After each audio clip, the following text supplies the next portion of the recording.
Hey guys, it's Rick with Achilles Heel Tactical, and today we're here to talk about how I set up my carbines.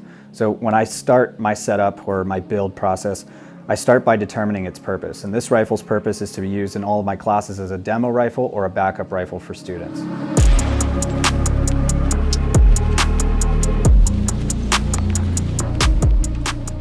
So we have our blank slate here, this 14.5 modern material rifle. Now I'm going to outfit it with optics, lights, lasers, even down to a suppressor and other accessories.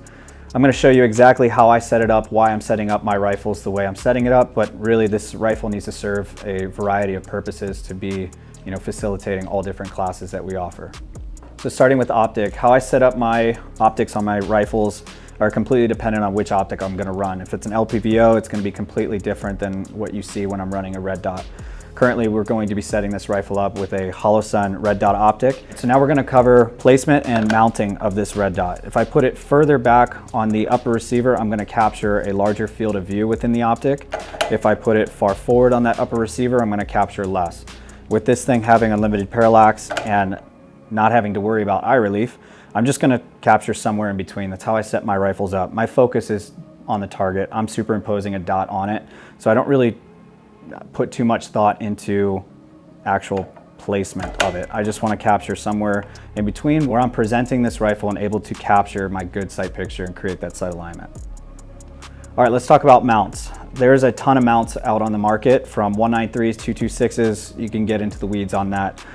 Right now, I'm just mounting a factory Holosun red dot with its factory mount as it came. And as you see, it has a QD locking lever. Now, when I'm locking this down, I want to make sure that I have forward pressure on the optic within its pick slot. So these pick slots right here that these lands and grooves are now marriaging in, I want to make sure that it has forward pressure on it as I lock it down, and then also tighten the set screw on the back side of here. Now the reason of why, the way I correlate this is I'm driving in my car and I have a water bottle on the floorboard. If I slam on the brakes as this gun recoils, as I'm slamming on my brakes, what is that water bottle going to do? It's going to fly straight forward. So upon recoil impulse on this weapon, I want my optic secured. I don't want it to even have the slightest bit of rearward or forward impulse based off of that. So if it's too far back, and all mounts are built differently, if it's too far back and upon recoil impulse and loosening of these screws and mounts, this thing starts shifting forward, I shift my zero, and I don't want that. So just like the boss lugs on your RMR cut for your Glock, I want to make sure that those boss lugs are engaged as this mounting system is engaged with the rail. I want forward pressure as I lock this lever down and then tighten this set screw on the opposite side. All right, so once my optic is mounted, I would want to make sure to, if I didn't use blue Loctite, torque it down to spec, that I throw witness marks on those screws. Witness marks is just taking a paint marker, taking it from mount to screw. That way, if it backs off through use, whether I'm running a vehicle class or just a baseline class, I get this back from a student, I can immediately check those witness marks, or I can take my Wheeler fat wrench and make sure everything's torqued down to spec and that nothing's shifted from the use. All right, so once you're done mounting the optic, I'm going to go ahead and move into mounting some backup iron sights. With this height mount, it allows for these Griffin Armament backup iron sights to be about a lower 1/3 co-witness. All right, so using some blue Loctite on these threads here, you only need a little bit. I'm just going to coat just a little bit of the threads, and then I'm going to go ahead and tighten this sucker down. All right, so while I'm here after I've installed my front sight, I'm just gonna go ahead and check the fitment and securement of that PEC 15, making sure that this front sight is not obscuring any of the lasers or illuminator on it. And then same thing with the optic. These things are notorious for losing their zero. So I'm gonna make sure that I'm giving it its best chance by putting forward pressure on that PEC into that rail as I tighten this down.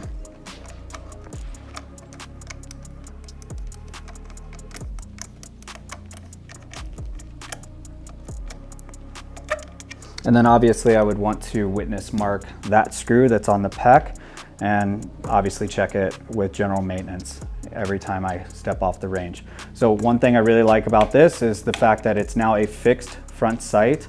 Now I can also maximize my rail space as much as I possibly can by running that backup iron sight. It won't be in my field of view or obscure anything within my optic. So then I can go ahead and install the rear sight.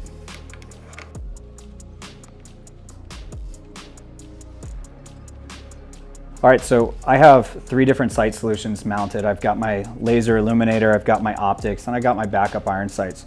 So redundancy to the sight solutions is ridiculous with this weapon system. It's pretty cool. So the next thing I go into once the sights have been established is where am I going to put my non-dominant side grip? So the way I do this is I'm going to go ahead and get behind the rifle, shoulder the rifle, establish a dominant side grip. And once I'm behind the rifle, I'm just going to immediately reach out. And when I immediately reach out, it's no different than whether I took this weapon out of the vise, I just immediately reach out. And this is a natural presentation of that non-dominant side grip that I want immediately established in a natural manner, because I don't want to have to go finding this little guy.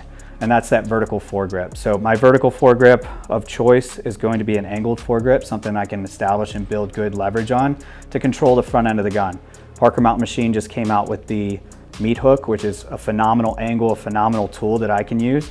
And I'm gonna go ahead and put it up on this backup rifle. So where was my hand when I presented out? I'm just in a natural presentation, gonna be about here. Now I want to make sure that I'm tracking consistently as I build my good shoulder, rifle to shoulder connection, establish my dominant side grip and cheek weld.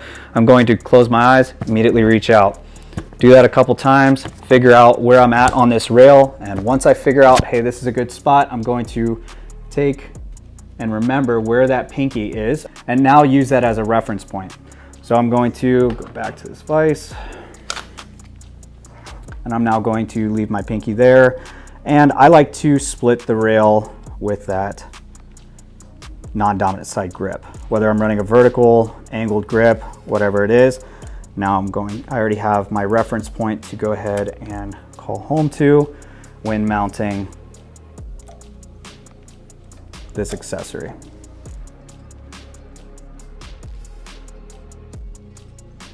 All right, so once I have this established, now I'm going to go ahead and bring it out of the vise, and I'm gonna get a feel for it. A couple presentations, and also making sure that it's as natural as I possibly can get. Grabbing out even when not looking or in my sight picture or alignment. All right, so that's a good place that I can now build that good leverage and friction from.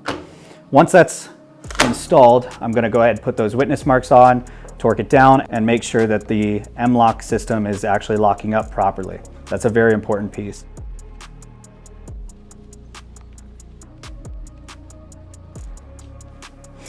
All right, so where do I mount this light? Because I'm running the Surefire DS00 tail cap, and I plan on running a mod light pressure switch ran at 12 o'clock on top of my rail, I can put this weapons mounted light on the dominant side of my rifle. Now, do I put it back here in line with the pec and leave the bezel exposed to rail? The light is going to capture the first thing it impacts, and I want to give it the best chance to get those lumens projected as far forward as I possibly can. So if I'm just running the flash hider here, I'm going to want to produce that light into that forward M-lock slot. And by doing this, I am almost keeping the bezel ring and the forks in line. So as you can see with the Surefire Warden or that flash hider, this would be an ideal setup, working with the real estate that I have on that M-lock rail. Now with the RC2, something longer than the Warden or those forks, obviously, I'm maximizing the forward end of this rail to have my light projected as far down that RC2 can as I possibly can. But that's as far as I can go with this mount and rail. There are other mounts from Arasaka that will put that light even further forward, and other companies that make these things that will produce that light further down the actual suppressor itself so that it's minimalizing that shadow downrange. All right, so now I'm installing the mod buttons from Modlight. The reason I run these is because they're going to be putting out a higher output that is needed to run these mod lights in the first place. So that's a nice feature to have. It's the fact that I can have that activation switch at 12 o'clock where I'm naturally gripping the rifle with that high activation of leverage of my non-dominant side thumb. I'm not running a long cable, so this small 4.5-inch cable is nice and easy. This is nice and easily tucked into that rail and underneath that pec. Now as I grab that non-dominant side grip, I can activate that light at 12 o'clock. All right, so let's talk about why I'm running the weapons mounted light on the right side of the gun as a right-handed shooter. With my non-dominant side grip, I do not want any obstruction for my reach. When I'm reaching on this rail and I want to control and build leverage, establishing that non-dominant side grip on the rail, I do not want to be reaching around anything. So I want to have my tail switch at the 12 o'clock, and if I need to, have that pressure switch on off on the dominant side. So if this fails or malfunctions, I do have a backup. If I'm injured, I do have a backup to turn that switch on and utilize it. All right, so same thing with the laser. I have an activation manually right here. I can toggle the selections. I can also toggle the activation of this light via the device itself, but I can also, just by adding another mod light switch, plugging that in and tucking the cable, which I can zip tie to the other one later. Now I have two activation methods. Now the reason I run my laser, and this is completely subjective to the individual, the reason I run my laser behind the light is for just redundancy and consistency on all my platforms. Most likely when I'm running this laser, I am going to toggle and then also activate with the pec, but the times that I may not is when I'm running and actually breaking my grip to use this laser, activate this laser with that mod light button. And I definitely don't want to get the two confused. So when I'm building a good proper grip, I have my light, and when I break grip, I know I'm on my laser. Just a simple thing that I use to remember which device I'm activating. All right, so as you guys are seeing, now this is starting to look like a rifle that you've seen me run before. Again, I'm setting this rifle up how I would set my rifles up, how the majority of my rifles are set up, and it's here to serve a variety of different mission profiles. So the next thing I'm gonna get into are these rail scales. Now, why are we putting rail scales on? What's the importance of it? Why would we put something on here? I've seen everything from goon tape to rail scales, and the reason is because these things get hot. When you're running them in different environments and different trainings and different courses, this weapon system is heating up. And with this thin, lightweight rifle that Modern Material offers, it's going to get really hot really quick. So I prefer to run rail scales products. If the laser is at 12, I'm gonna place them at 3, 6, and 9 o'clock, all protecting and assisting that non-dominant side grip. All right, so the final part of this build, the forward end QD slot. This is an air socket QD, and I'm going to be, for myself, putting it in front of my non-dominant side grip. So I left enough space from this rail scale at 3 o'clock to go ahead and mount my forward end QD. And I'll show you why this is important here in a second. All right, so once those are torqued down and witness marked, I'm going to put my sling on. So this is the Edgar Sherman design sling that I absolutely love. And I'm going to put that QD in that forward slot. And with that quick adjustment tab being available, run it down and along. So the rearward QD slot, you either have them built into your buttstock or at the rear part of your lower receiver. For me, I'm just gonna plug it into that lower receiver slot. And then as long as I have proper sling tension, this should work very well. So again, coming out of the vise, I wanna make sure that I get into that sling. I adjust it for my body size. When I've talked about this and done videos over that in the past, I'm gonna make sure that as I mount this rifle into that rifle shoulder connection that I have good proper sling tension as I drive this weapon system up. All right, so it feels nice. Again, the view on this side, the reason I'm running it forward of that non-dominant side grip is so that when I come under my sling and over top of that rail and I go ahead and establish that non-dominant side grip, I'm building good sling tension that's going to assist in recoil management and controlling of this weapon system, but not disable me from coming to that high port or that low port or staying safe within my environment. It's very important.